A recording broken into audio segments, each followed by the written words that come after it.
и на Емин Бея продума. Аферин Емин Бей, машаллах. Големи подарък се спусна. На тези вече ще пехлеване не се поканял. На мене се видят диве дребни мрак. Че трябва да се разчетат ербапа да ми намерите. Джундиш на каденките да сторя. Разчетаха са турците. Братия Хабер горе били у Романа. Ходили у Роман, кедри турчеля. Никой се оттам не обади. До Кардилийски да и ни Хабер сторига.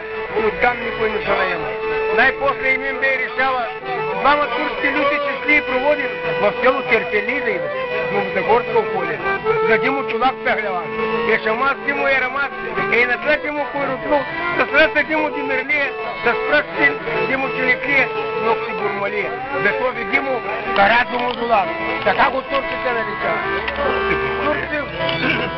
Турци в Терпели стигна.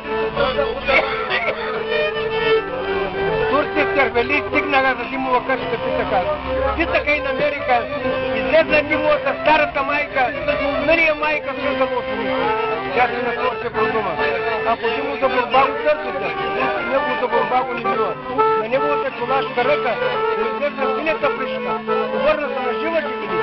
Слезна долу към къщмата как. Браво е!